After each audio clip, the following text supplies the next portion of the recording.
Aja ya. Assalamualaikum warahmatullahi wabarakatuh. Robbi shrah li sadri wa yassir li amri wahlul 'uqdatam min lisani yafqahu qawli. Nganggo lah dek nih.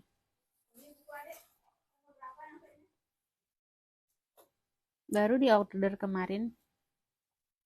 Mungkin 3 hari nyampe.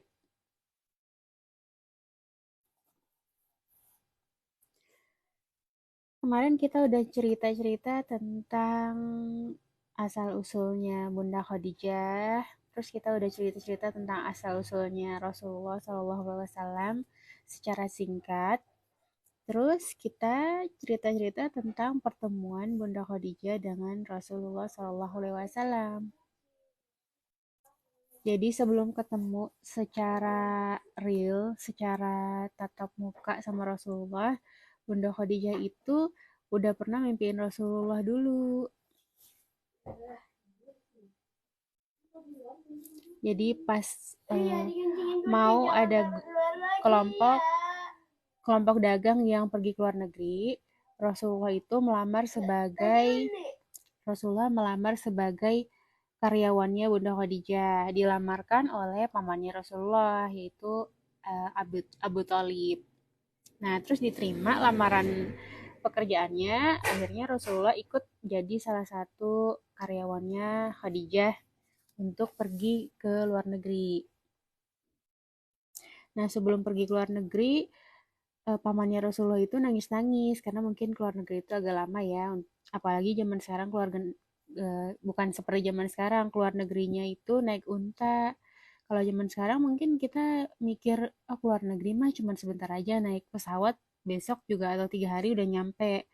Tapi zaman dulu itu kalau mau keluar negeri ya lama, mungkin sebulan, 2 bulan gitu. Jadinya pamannya Rasulullah itu sampai nangis melepas kepergiannya Rasulullah untuk bekerja. Karena pamannya Rasulullah ini dari usianya Rasulullah 7 tahun sampai remaja sampai dewasa sekarang itu selalu sama pamannya yaitu Abi Thalib, ayahnya Ali. Jadi pamannya Rasulullah ini udah dianggap Rasulullah sebagai ayahnya dan bibinya udah dianggap Rasulullah sebagai ibunya. Pas bibinya ini meninggal juga Rasulullah tuh sedih banget dan berkata ibuku telah meninggal padahal yang dimaksud ibunya itu adalah bibinya, yaitu ibunya Ali. Saking orang tuanya Ali bin Abi Thalib ini sayang banget sama Rasulullah melebihi kepada anak-anak kandungnya. Jadi karena Rasulullah itu yatim piatu dari kecil, Abi Thalib dan istrinya itu Abu Thalib dan istrinya itu memperlakukan Rasulullah lebih spesial daripada anak kandungnya. Makanya Rasulullah juga sayang banget sama paman dan bibinya ini. Terus kita lanjut ya. Nah, Rasulullah nih udah usia 25 tahun dan baru mulai kerja sama Khadijah. Udah besar lah, udah eh, mulai memasuki usia-usia dewasa. Keberadaan Muhammad dalam kafilah dagangannya membuat Khadijah sangat gembira. Ia yakin Muhammad adalah calon suaminya sebagaimana isyarat dalam mimpinya. Pada suatu malam, ia bermimpi melihat matahari turun dari langit, kemudian masuk ke dalam rumahnya serta memancarkan sinarnya ke seluruh tempat, sehingga tidak ada satupun rumah di kota Mekah yang luput dari sinarnya. Mimpi itu dia ceritakan kepada saudara sepupunya, Waraqah bin Naufal. Ia adalah seorang laki-laki yang berusia lanjut, ahli dalam mentakwil mimpi dan juga ahli tentang sejarah bangsa-bangsa purba. Waraqah mempunyai pengetahuan luas tentang agama yang dibawa oleh nabi-nabi terdahulu. Waraqah tidak pernah menyembah berhala seperti yang dilakukan oleh orang-orang mayoritas penduduk Mekah. Ia orang suci dan dijaga kesuciannya oleh Allah.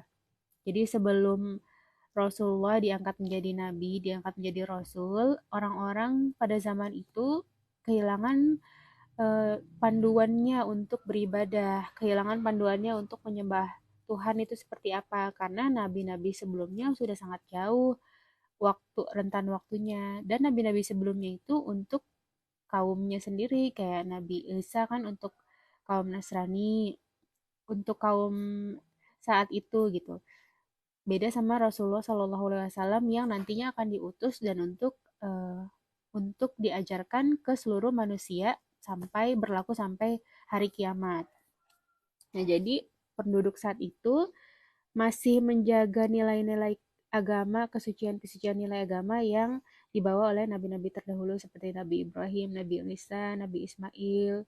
Kitab-kitab terdahulu itu masih dijaga seperti jangan meminum minuman khamr, terus jangan menyembah berhala. Itu masih dijaga oleh orang-orang yang disebutnya oleh orang Hanif, orang-orang yang masih lurus dan menanti orang-orang yang masih menanti kedatangan nabi terakhir. Termasuk juga Bahiro, pendeta Bahiro yang waktu itu cari-cari nih, cari-cari tanda-tanda kenabian di diri Rasulullah pas usianya 12 tahun. Jadi pas usia 12 tahun Rasulullah itu masih ngikut sama pamannya untuk berdagang. Tiba-tiba pendeta ini melihat ada tanda-tanda kenabian sama anak kecil usia 12 tahun ini. Karena waktu itu para pendeta juga masih menunggu nabi terakhir. Jadi waktu itu orang-orang Nasrani masih Hanif ya, masih lurus gitu, masih menyembah Allah dan menunggu nabi terakhir. Nah, Warokoh ini sepupunya Khadijah, orang yang sudah lanjut usia ini, masih memegang teguh ajaran-ajaran nabi-nabi terdahulu dan masih menjadi orang soleh. Warokoh berkata, takwil dari mimpinya Khadijah itu adalah bahwa engkau akan menikah kelak dengan seorang nabi akhir zaman. Nabi itu berasal dari negeri mana? Tanya Khadijah bersungguh-sungguh. Dia dari kota Mekah ini. Dari suku mana? Dari suku Quraisy juga. Dari keluarga mana? Dari keluarga Bani Hashim. Keluarga yang terhormat, kata Warokoh. Khadijah terdiam sejenak. Kemudian tanpa sabar meneruskan pertanyaan terakhirnya. Siapakah nama bakal orang agung itu? Orang tua itu mempertegas, namanya Muhammad. Dialah calon suamimu. Khadijah lalu pulang ke rumah dengan perasaan yang luar biasa gembira. Belum pernah ia merasakan kegembiraan yang begitu hebat. Sejak saat itulah Khadijah merasakan getaran-getaran rindu dan cinta. Karena Rasulullah juga udah digelarin sama orang-orang Al-Amin, yaitu orang-orang yang amanah, orang yang paling amanah. Pokoknya udah terkenal nih kebaikannya Rasulullah sebagai pemuda, nggak pernah berbuat curang, nggak pernah berbuat bohong, dan amanah. Kerjanya juga selalu benar gitu. Tiba-tiba Khadijah mendapatkan lamaran pekerjaan yang namanya Muhammad. Dan Muhammad ini adalah orang yang dimaksud di dalam mimpinya.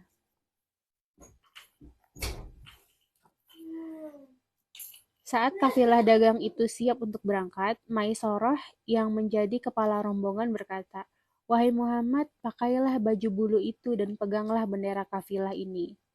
Kau berjalanlah di depan menuju ke negeri Syam." Jadi Rasulullah disuruh megang bendera kafilahnya, bendera kafilah dagang. Jadi kalau misalnya ada yang iring-iringan dan kita melewatin kampung orang, jadi orang tuh tahu ini tuh iring-iringan apa gitu, makanya ada bendera kafilahnya. Muhammad Shallallahu Alaihi Wasallam melaksanakan perintah Maisaro setelah iring-iringan kafilah keluar dari halaman memasuki jalan raya. Tanpa sadar Muhammad Shallallahu Alaihi Wasallam menangis kembali. Tidak ada yang melihatnya kecuali Allah dan para malaikatnya.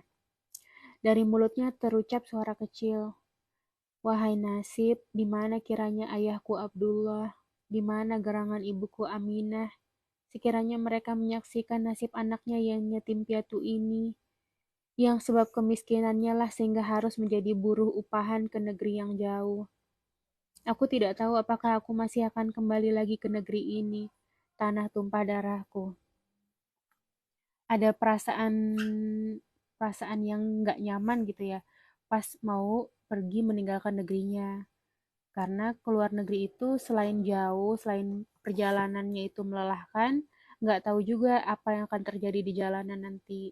Bisa aja dirampok, bisa aja meninggal di jalan, Pokoknya banyak kekhawatiran beda sama kita yang keluar negeri dengan mudahnya zaman sekarang. Jadi Rasulullah ini sambil meratapi nasibnya gitu, sambil merindukan orang tuanya juga yang udah meninggal sejak kecil. Bahkan Rasulullah nggak pernah ketemu ayahnya sama sekali karena ayahnya meninggal pas masih dalam kandungan. Jeritan batin itu membuat para malaikat di langit bersedih. Mereka memintakan rahmat bagi Rasulullah. Maisarah memperlakukan Muhammad dengan agak istimewa sesuai dengan perintah Khadijah. Dia memberikan pakaian terhormat, kendaraan unta yang tangkas dengan segala perlengkapannya. Perjalanan membutuhkan waktu beberapa hari. Terik matahari begitu panas sekali. Tapi Muhammad berjalan, ia senantiasa dipayungi awan hingga mereka berhenti di sebuah peristirahatan dekat rumah seorang rahib Nasrani. Muhammad Shallallahu Alaihi Wasallam turun dari untanya, pergi bersama Maisarah untuk mencari angin segar, guna melepas lelah di bawah pohon yang teduh. Pohon itu terletak di Basrah, wilayah Syam. Saat itulah seorang rahib keluar dari tempat peratapannya. Ia heran melihat gumpalan-gumpalan awan yang menaungi kafilah dari Mekah itu. Padahal sebelumnya hal itu tidak pernah terjadi. Ia tahu apa arti tanda itu karena pernah dibacanya dalam kitab Taurat.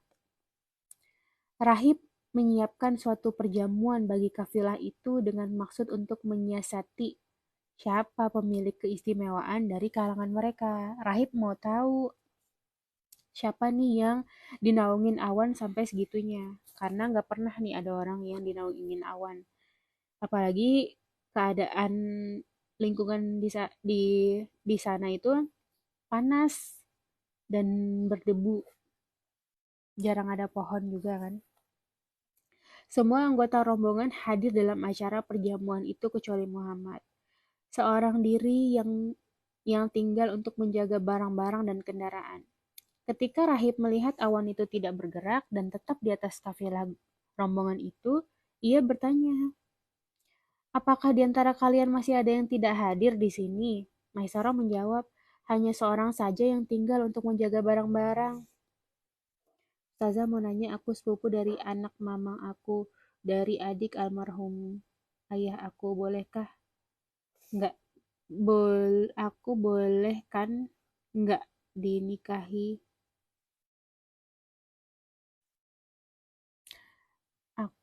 Ustazah mau nanya, aku sepupu dari mamang aku. Dulu, aku mencerna dulu nih. Pertanyaannya maksudnya gimana sih?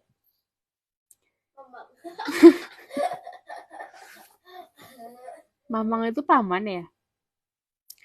Aku sepupu dari paman. Oh iya, sepupu dari anak paman. Oh iya, sepupu dari anak paman aku. Oh berarti iya memang sepupu ya. Dari adik almarhumah ayah aku. Boleh kan nggak dinikahi? Nggak boleh kan nggak dinikahi? Maksudnya boleh menikah. Sepupu itu boleh menikah.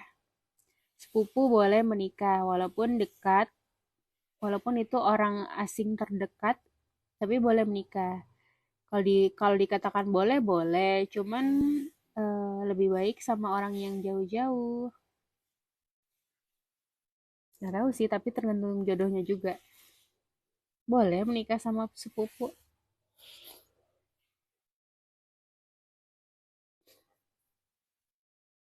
Lanjut ya, kita lanjut. Rohib pergi menjemput Muhammad SAW dan terus menjabat tangannya, membawanya ke tempat perjamuan. Ketika Muhammad bergerak, Rohib memperhatikan awan itu turut bergerak pula mengikuti arah kemana Muhammad berjalan. Dan di saat Muhammad masuk ke ruangan perjamuan, Rohib keluar kembali menyaksikan awan itu dan dilihatnya awan itu pun tetap terus ada di atas, tidak bergerak sedikit pun, walaupun dihembus-hembus angin. Ia pun tahu siapa gerangan yang memiliki keutamaan itu. Rahib masuk kembali dan mendekati Muhammad dan bertanya, "Anak muda, dari negeri mana asalmu?" "Dari Mekah." "Dari kabilah mana kamu?" "Dari Quraisy, Tuan." "Dari keluarga siapa?" "Dari keluarga Bani Hashim." "Siapa namamu?" Namaku Muhammad. Ketika mendengar nama itu, seketika rahib berdiri dan terus memeluk Muhammad dan mencium kening di antara kedua alis Muhammad sambil berkata, La ilaha illallah Muhammadar Rasulullah. La ilaha illallah Muhammadar Rasulullah. Tadi kita tahu rahib itu adalah pengikut kitab Taurat ya. Dan ketika tahu ada seseorang yang ciri-ciri kenabian ada padanya, maka rahib tersebut langsung bersyahadat la ilaha illallah Muhammadar Rasulullah. Ia menatap wajah Muhammad dengan perasaan takjub, seraya bertanya, Sudikah engkau memperlihatkan tanda di badanmu, agar jiwaku menjadi tentram dan keyakinanku menjadi lebih mantap? Tanda apakah yang Tuhan maksud? Tanya Muhammad Shallallahu Alaihi Wasallam.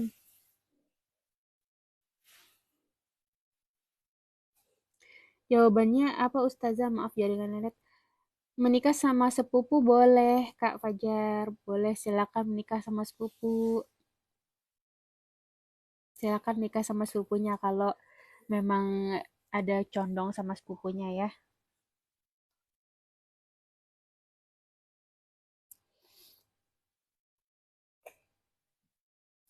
Adik, yang deket-deket ke kamar mandi ke buang itunya.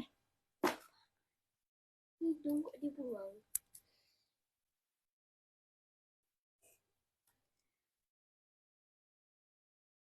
Lalu rahib itu kembali berkata, silahkan buka baju kamu nak, supaya kulihat tanda akhir kenabian di antara kedua bahumu. Muhammad Shallallahu Alaihi Wasallam melakukan apa yang diperintahkan sang rahib. Rahib tua itu melihat dengan jelas ciri-ciri yang dimaksudkan. Pergilah kemana hendak pergi, engkau akan terus ditolong, kata rahib itu. Kemanapun kau akan terus ditolong.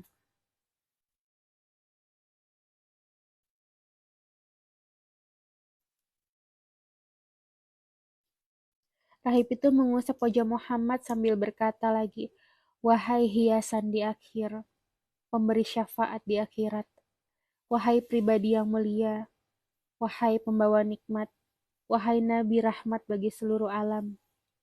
Dengan pengakuan tersebut, rahib itu telah menjadi seorang muslim sebelum Muhammad SAW secara resmi menerima wahyu kerasulan dari Allah Subhanahu wa taala. Biasanya dalam perjalanan pulang, kira-kira jarak 7 hari lagi mendekati Mekah, Maisarah mengirim seseorang utusan kepada Khadijah untuk memberitahu bakal kedatangan kafilah serta hal-hal lain yang menyangkut perjalanan dan perdagangan. Maisarah menawarkan kepada Muhammad, apakah engkau bersedia diutus membawa kabar ke Mekah? Muhammad berkata, iya saya bersedia apabila ditugaskan.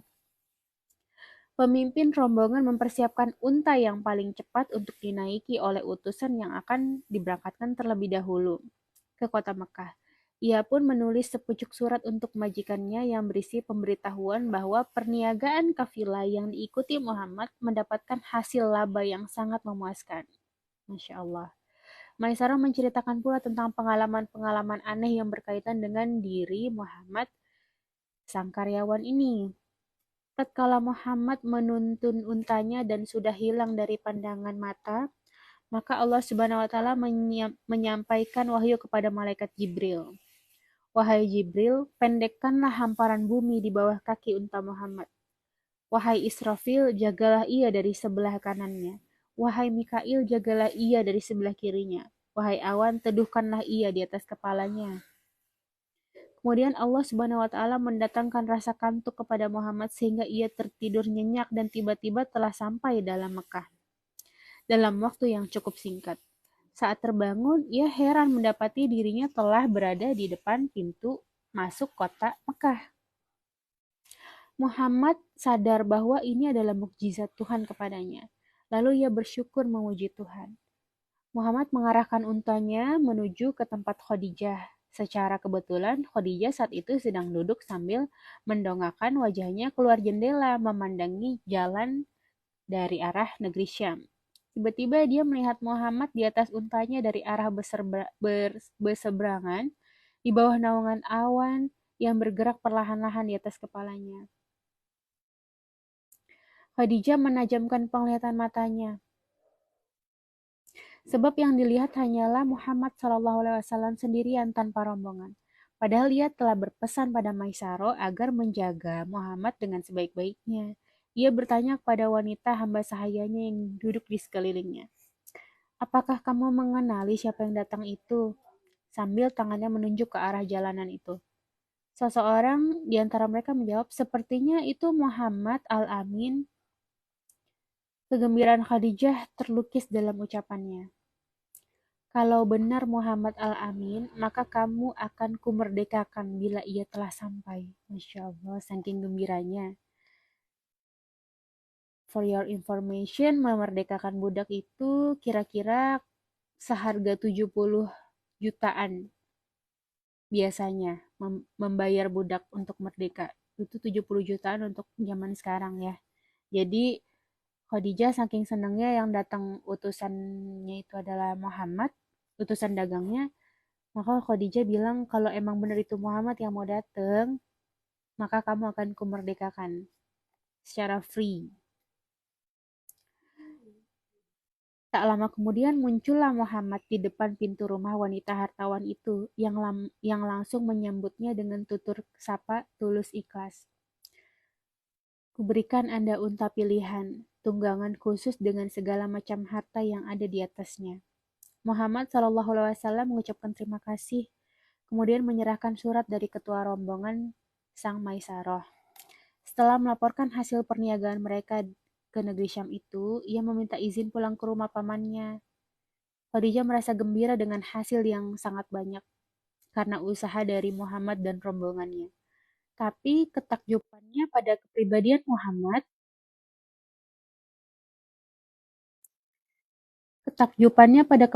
Muhammad lebih besar dan lebih mendalam dari semua hasil perniagaan itu.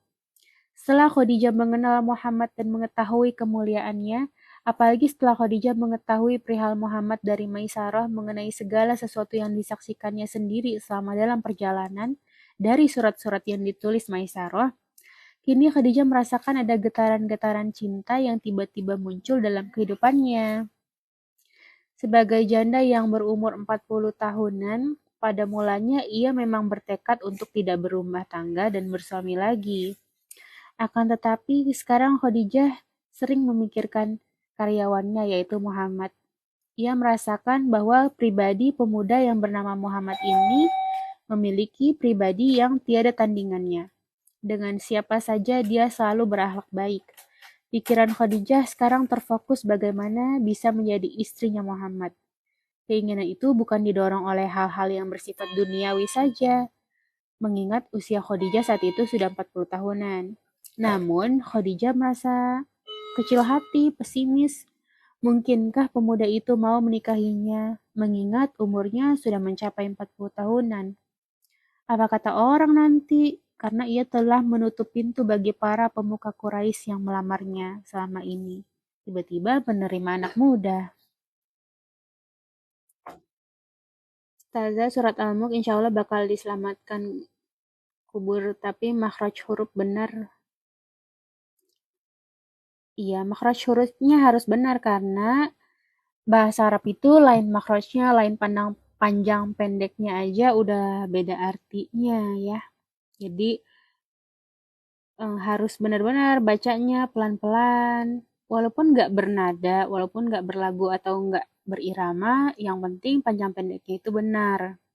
Dan tajwidnya, tanwinnya, semuanya itu harus sesuai dengan bacaan Al-Quran, bacaan bahasa Arab.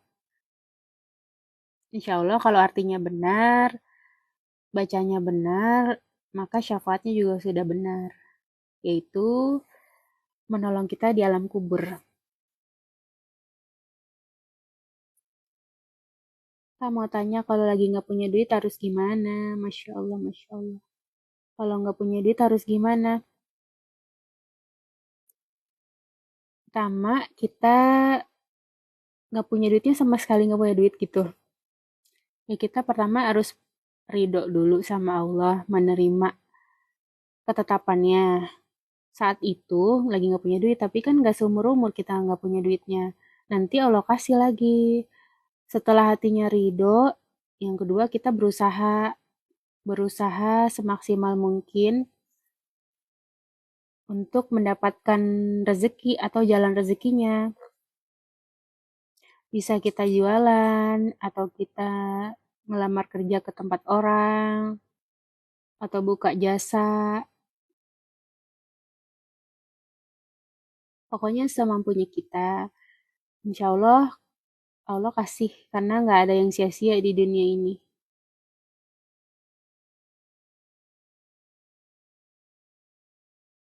Makasih ceritanya teh, sama-sama. Belum selesai juga. Yang belum pada sholat zuhur, jangan lupa sholat zuhur ya. Apakah menikah itu suatu kewajiban? Bukan suatu kewajiban ya. Jadi, menikah itu menutup berbagai pintu dosa yang harusnya bisa. Kan kita dalam diri manusia itu ada naluri-naluri yang harus dipenuhi juga. Walaupun kalau nggak dipenuhin nggak meninggal juga. Misalnya naluri memiliki teman tukar cerita, naluri berkasih sayang, naluri apa ya, memiliki keturunan. Itu kan semuanya cuma bisa dilakukan di dalam pernikahan. Kalau nggak menikah, bisa aja sih tetap hidup, tapi naluri-naluri tadi akhirnya jadi kemana-mana. Kalau kita bukan orang yang kuat iman, nanti jadi menimbulkan dosa-dosa yang lain. Gitu, kayak naluri cerita-cerita bercerita bertukar pikiran. Nanti sama siapa kita bertukar pikirannya? Naluri mempunyai keturunan, nggak mungkin kalau nggak pakai menikah dulu mempunyai keturunan sama siapa? Kalau kalau orang Barat tuh ambil ambil bank sperma terus hamil sendirian tanpa ayah bisa dapat anak tanpa menikah. Cuman kan kita nggak boleh kayak gitu. Jadi bukan wajib tapi menyempurnakan separuh agama kalau menikahnya sama orang yang memang baik ya. Karena menikah juga banyak menimbulkan dosa dosa ribut kalau menikah dengan orang yang nggak cocok, dosa saling menyakiti kalau menikah dengan orang yang jahat, dosa melalaikan tanggung jawab kalau menikah dengan orang yang nggak berilmu, yang nggak mau bertanggung jawab.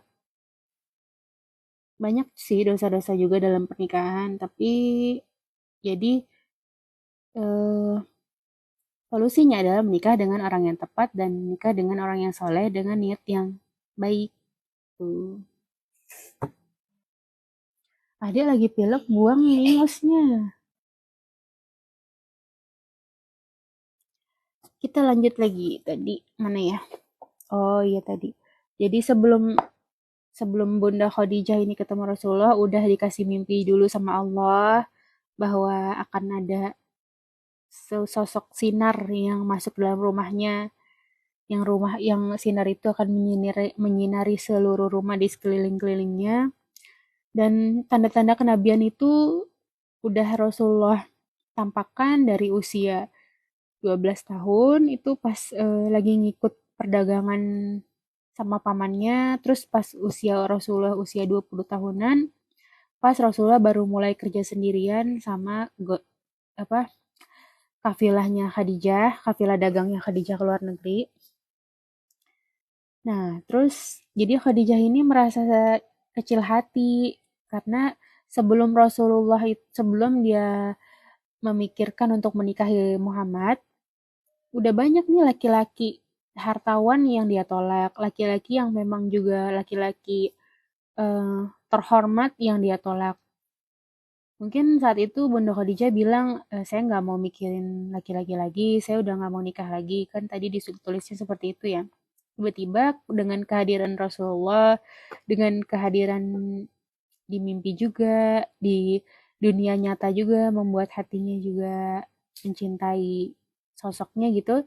Akhirnya prinsipnya untuk nggak mau menikah lagi ini goyah gitu. Dan akhirnya mau menikahi Muhammad. Cuman sama Muhammad doang maunya. Tapi Muhammad ini belum ada tanda-tanda ngobrol ke situ, cuman ngelamar sebagai karyawan aja. Nah, terus kita baca lagi ya.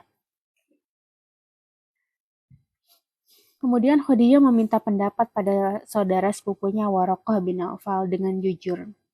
Khadijah berkata kepada Warokoh, "Sepupuku, bagaimana aku bisa menolak Muhammad, padahal dia sangat amanah, memiliki kepribadian yang luhur, kemuliaan, dan berasal dari keturunan orang-orang yang terhormat. Lagi pula, pertalian keluarganya luas." "Benar katamu Khadijah, hanya saja ia bukan orang kaya, Khadijah," ujar Warokoh. "Tidak masalah bahwa ia bukan orang kaya. Aku sudah punya banyak harta. Aku tidak memerlukan harta laki-laki. Kuwakilkan kepadamu untuk menikahkan aku dengannya." Demikian Khadijah menyerahkan urusannya kepada Warokoh. Sebelum-sebelum Khadijah ngomong seperti ini, awal-awal Khadijah udah selalu ngomong tentang mimpi-mimpinya melalui Warokoh. Jadi tiba-tiba mau ngomongin pernikahan ini, minta dinikahin ini nggak ujuk-ujuk ya, nggak tiba-tiba. Tapi sebelum-sebelumnya memang sebelum ketemu Rasulullah pun secara nyata Khadijah udah dikasih mimpi sama Allah. Khadijah mencintai Muhammad bukan karena hartanya, tetapi karena budi pekertinya. Jika Khadijah ingin harta, maka sudah pasti lamaran-lamaran bangsawan dan hartawan Quraisy sebelum-sebelumnya pasti udah dia terima dari dulu. Namun kenyataannya semuanya ia tolak.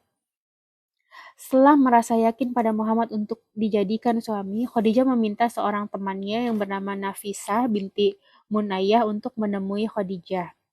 Khadijah meminta pada sahabatnya itu untuk memberitahu Muhammad bahwa jika Muhammad mau, Khadijah bersedia menikah dengannya.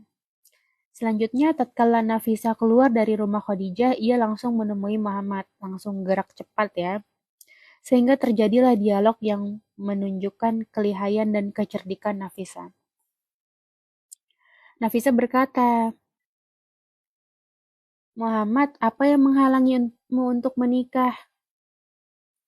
Aku tidak aku tidak memiliki apa-apa untuk menikah, Nafisah. Jika aku pilihkan untukmu seorang wanita yang kaya raya, cantik dan berkecukupan, apakah kamu mau menerimanya?" "Siapa dia?" kata Rasulullah.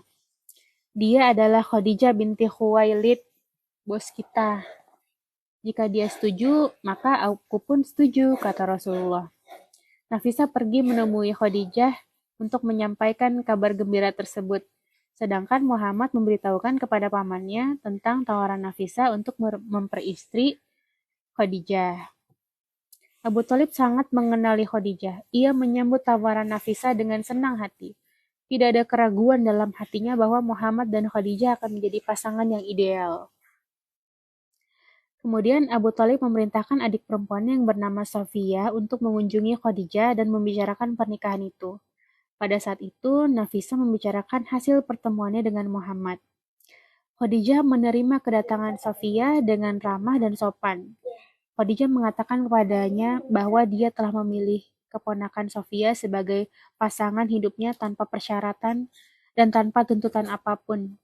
Sofia sangat bahagia karena misinya telah berhasil. Sebelum meninggalkan rumah Khadijah, ia diberi hadiah sebuah jubah yang sangat indah. Abu Thalib membeli beberapa hadiah untuk Khadijah. Kemudian berangkatlah Abu Thalib, Hamzah, dan keluarganya yang lain menemui paman Khadijah yang bernama Amru bin Asad untuk melamarkan Khadijah untuk Muhammad. Maka diadakanlah sebuah acara yang penuh keindahan. Warokoh bin Naufal dan beberapa orang yang terkemuka di Arab ikut hadir di rumah Khadijah. Abu Thalib dengan resmi meminang Khadijah melalui Warokoh bin Naufal selaku wali dari Khadijah. Orang tua yang bijaksana itu pun setuju. Masya Allah. Khadijah menerima hadiah yang diberikan oleh keluarga Muhammad dengan senang hati. Dan tentu saja Khadijah menerima lamaran itu. Kedua belah pihak segera menentukan tanggal pernikahan kedua orang agung ini. Abu Thalib sendiri yang bertanggung jawab atas persiapan pernikahan keponakannya. Untuk kesempatan yang penuh berkah itu, ia mengeluarkan semua peninggalan keluarga dan benda-benda peninggalan kakek-kakeknya yang terdahulu. Ini semua termasuk jubah dan tongkat Abdul Muthalib. Mempelai laki-laki menggunakan jubah dan tongkat itu. Abu Thalib meletakkan sorban hitam lambang kaumnya di atas kepala mempelai laki-laki dan memasangkan sebuah cincin bermata akik hijau di jari Muhammad. Cincin itu dulunya milik Hashim bin Abdi Manaf bin Qusay. Dalam upacara pernikahan itu, para kepala suku Quraisy dan tokoh masyarakat Mekah turut diundang Muhammad. Muhammad mengendarai seekor kuda yang sangat gagah. Para pemuda dari kalangan Bani Hashim menghunuskan pedang mereka yang berkilauan sambil mengarak mempelai laki-laki dari rumah Abu Thalib ke rumah Khadijah. Kaum wanitanya telah berangkat terlebih dahulu dan telah dijamu di rumah Khadijah. Rumah Khadijah diterangi cahaya lilin yang penuh dengan gemerlap. Di dalam rumah, lampion-lampion tergantung pada rantai-rantai emas yang ditempelkan di atap. Tiap lampion terdiri dari 7 lilin. Para tamu berdatangan menjelang senja hari. Masya Allah. Kepala pembantu di rumah Khadijah telah membentuk sebuah panitia khusus untuk menyambut mempelai laki-laki dan tamu kehormatan. Panitia mempersilakan mereka masuk melalui pintu gerbang. Pintu gerbang yang tinggi ke gedung yang dinding-dindingnya berkeramik dan atapnya berwarna emas. Mereka duduk nyaman di atas permadani. Untuk kesempatan khusus ini, Khadijah telah memberikan seragam khusus bagi seluruh pembantunya. Semuanya kelihatan rapi, begitu juga dengan kamar pengantinnya. Benar-benar istimewa dan memang tidak terkalahkan dalam hal seni dan keterampilan menghiasnya. Kain sutra digantungkan, dinding-dinding dihiasi dengan tirai dan lantainya pun ditutup dengan karpet beludru berwarna putih. Penyambutan untuk memeriahkan acara pernikahan yang digelar di rumah mempelai perempuan itu sangat meriah. Mengingat Khadijah juga adalah seorang hartawan yang memiliki kekayaan yang sangat banyak. Puluhan anak-anak laki-laki dan perempuan berdiri berbaris di pintu sebelah kanan di sepanjang lorong yang dilalui oleh mempelai laki-laki. Kemudian mengucapkan salam dan selamat datang kepada mempelai laki-laki sambil menghamburkan berbagai jenis bunga kepada para tamu dan pengiring. Indah banget ya kayaknya kalau dibayangin. Khadijah sang mempelai wanita duduk di atas pelaminan yang beralaskan kain bersulam yang sangat indah. Ia sendiri tampak cantik dan bercahaya. Di atas kepalanya ia mengenakan sebuah mahkota yang bertahtakan emas dan berlian yang keindahannya sangat mempesona. Gaunnya berwarna merah tua dikombinasikan dengan hijau yang dihiasi dengan kancing-kancing emas dan tempelan-tempelan mutiara serta zamrud. Ada 2 orang gadis cantik yang mendampinginya. Maka mengenakan gaun sutra dan mahkota emas serta sepasang sepatu yang dipenuhi dengan permata adalah bajunya Khadijah. Kemudian peristiwa pernikahan Nabi Muhammad dengan Khadijah dilangsungkan setelah 2 bulan 15 hari setelah kepulangan Nabi dari perjalanan berniaga di negeri Syam waktu itu. Muhammad Shibli, ahli sejarah dari India, menuliskan bahwa mahar yang diberikan kepada Khadijah adalah 500 keping emas. Sementara menurut Abdul Mun'im, mahar Rasulullah yang diberikan kepada Khadijah sebanyak 20 ekor unta. Rasulullah menikah dengan Khadijah saat usianya 25 tahun, sedangkan Khadijah 40 tahun. Yang bertindak sebagai wali Khadijah adalah pamannya yang bernama Amir bin Asad. Sedangkan Waraqah bin Naufal membacakan khutbah nikah dengan fasih. Adapun Abu Thalib memberikan sambutan dalam upacara pernikahan Nabi Muhammad sebagai berikut. Alhamdulillah, segala puji bagi Allah yang menciptakan kita sebagai keturunan Ibrahim, benih Nabi Ismail, anak cucu Ma'ad, dari keturunan Mudar. Kita juga memuji Allah Subhanahu wa Ta'ala karena sudah menjadikan kita sebagai penjaga rumahnya, penjaga Ka'bahnya, pengawal tanah sucinya yang aman sejahtera, dan hakim terhadap sesama manusia. Sesungguhnya anak saudaraku ini, Muhammad bin Abdullah, kalau ditimbang dengan laki-laki manapun, niscaya ia akan lebih berat dari mereka semua, akan lebih berat kemuliaannya. Walaupun ia tidak berharta, namun harta benda itu adalah bayang-bayang yang akan hilang, dan sesuatu yang akan cepat perginya. Tuan-tuan sudah mengenali kepribadian Muhammad. Ia telah melamar Khadijah binti Khuwailid.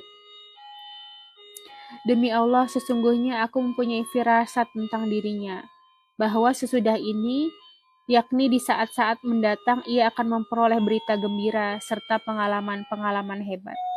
Semoga Allah memberkahi pernikahan ini. Menyambut pernyataan Abu Thalib, Waraqah bin Naufal berkata, Alhamdulillah, segala puji hanya untuk Allah yang telah menjadikan kami sebagaimana yang telah Anda ucapkan tadi, dan yang telah mengaruniakan kami seperti apa yang telah Anda sebutkan tadi. Kami adalah orang-orang Arab yang terkemuka dan para pemimpin-pemimpin mereka. Kalian pun berhak atas kemuliaan seperti itu. Tak ada seorang pun yang mengingkari keutamaan kalian. Tiada pula yang menyangkal kehormatan dan kemuliaan kalian. Kami sangat berhasrat menyambung tali persaudaraan dengan kalian. Karena itu, hendaklah kalian saksikan, wahai para pemimpin Quraisy, bahwa pada detik ini kunikahkan Khadijah binti Khuwailid dengan Muhammad bin Abdullah bin Abdul Muthalib. Abu Thalib kemudian menyahut, aku akan merasa lebih senang bila paman Khadijah turut berkata seperti itu. Kemudian paman Khadijah yang bernama Amr bin Asad menjawab, saksikanlah wahai para pemimpin Quraisy bahwa aku menikahkan Muhammad bin Abdullah dengan Khadijah binti Khuwailid. Semua yang hadir lalu menyatakan kesaksiannya. Para tamu satu persatu mengucapkan selamat kepada pengantin dan mendoakan agar mereka berdua diberikan kebahagiaan. Setelah selesai upacara pernikahan, kepala pembantu memerintahkan anak buahnya untuk menggelar jamuan makan. Jamuan makan ini benar-benar mewah dan tidak pernah terjadi sebelumnya di Mekah. Para tamu menikmati kelezatan masakan-masakan yang tersedia. Itu semua hasil olahan juru masak yang terkenal. Ketika merasa haus, mereka dapat minuman-minuman segar yang terbuat dari sari buah-buahan yang sangat segar. Setelah upacara pernikahan selesai dan para tamu pulang, Khadijah membuka isi hati kepada suaminya dengan ucapan, wahai suamiku, bergembiralah. Semua harta kekayaanku ini, baik yang bergerak maupun yang tidak bergerak, baik yang hidup maupun yang mati, yang terdiri dari bangunan, rumah, barang-barang dagangan, seluruh hamba sahaya, seluruh hewan-hewanku, telah menjadi milikmu juga. Engkau bebas membelanjakannya kemana yang engkau ridhoi, kemana yang engkau sukai.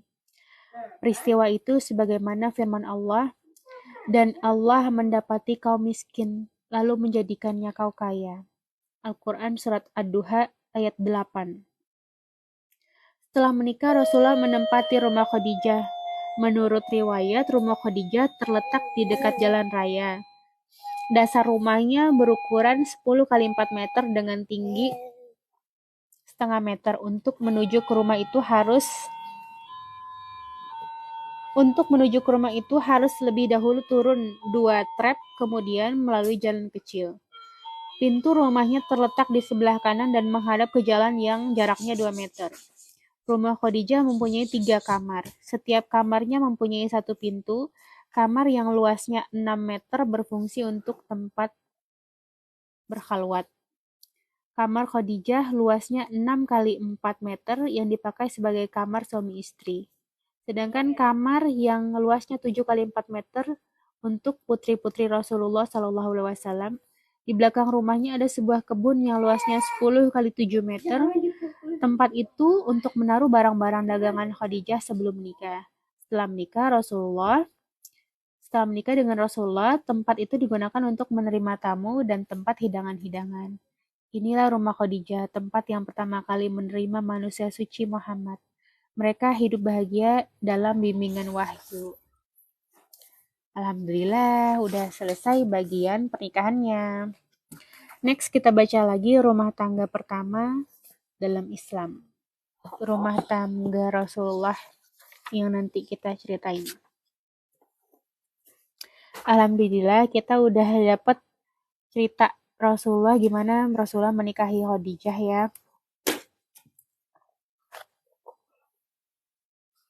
Alhamdulillahirrabbilalamin. Jadi tadi aja ada yang juga nanyain tentang menikah. Apakah menikah itu suatu kewajiban? Bukan kewajiban, tapi banyak manfaat dari pernikahan itu. Kalau kita menikah dengan orang yang tepat, orang yang soleh dan soleha, banyak kemudorotan yang bisa terhindar dari pernikahan yang suci itu. Jadi kita akhiri dulu ya teman-teman.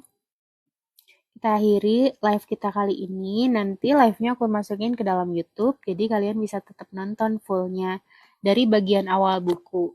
Makasih. Assalamualaikum warahmatullahi wabarakatuh.